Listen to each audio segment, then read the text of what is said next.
So let's start with good morning, everybody.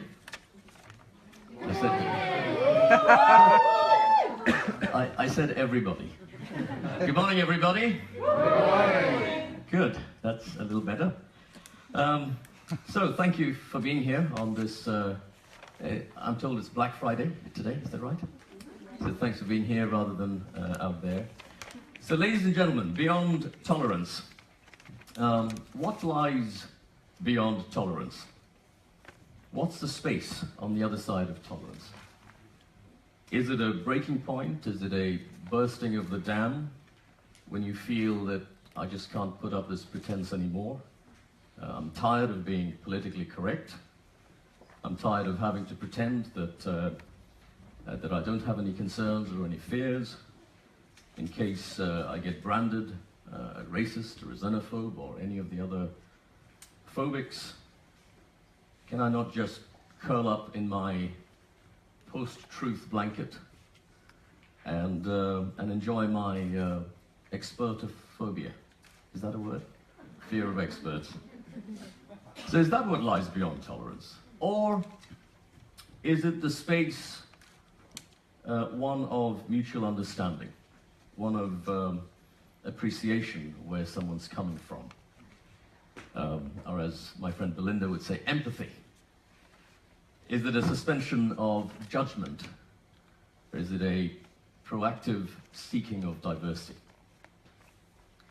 I don't know about you, but I certainly feel that the forces of polarization are tearing at our social fabric right now. And sure, some of the sources of stress are very real. Economic, demographic, technology challenges, the fourth industrial revolution even. But some of the others are man-made. And unfortunately, I think we are gullible suckers for it. We all have our biases, we have our prejudices, we have fears, grievances, and all of that very legitimate. But when we let all of these get hijacked and whipped up from frustration to rage, from rage to hate, and sometimes to violence, that becomes an issue. I think we've become rusty at constructive conflict. So if you disagree with me, it must mean that I hate your guts. Straight away I will question your integrity and your motivation. I just can't isolate the person from the disagreement. I also can't separate or compartmentalize the issues of disagreement. So if you disagree with me on this topic, I just have to disagree with you on the next topic, just to retaliate, because it works as tit for tat. President-elect Trump. How long did it take to get to Trump? For any conversation nowadays to get to Trump, it's about 30 seconds or so. I think I lasted about a minute. In fact, somebody has offered, Peter, is it you, offered to pay £1 for every mention of Trump today? No, I offered if I made the point. I see. So whoever mentions the word Trump pays £10 to a charity today. So I'll pay my £10 with this one. President-elect Trump. 2 tweets from him recently, if anyone's been following. So the first one, the cast and producers of Hamilton should immediately apologize to Mike Pence. Nothing wrong with that.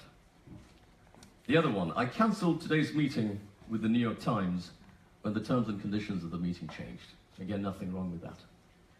Except that he had inserted 2 clauses into each of those. So the first one read, the cast and producers of Hamilton, which I hear is highly overrated, should immediately apologize to Mike Pence. And the second one says, I cancelled today's meeting with the failing New York Times. It wasn't failing 5 minutes ago, when the meeting was still on. But in both cases, the descriptive clauses don't really, they might be true, but they don't add to the argument. The only purpose is to attack and denigrate the subject of your conversation. But don't laugh too loudly. I don't think this is an aberration. I think you and I do it all the time. And there are real consequences to it. Closer to home, Brexit and some of the parts of that debate. Fears around migration.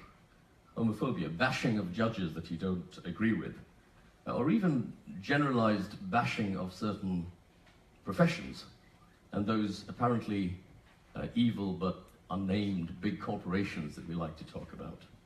The license for all forms of generalized hate, religious, secular, right-wing, left-wing, they all come from the same place. So today we'd like to see which of these possibilities lie beyond tolerance.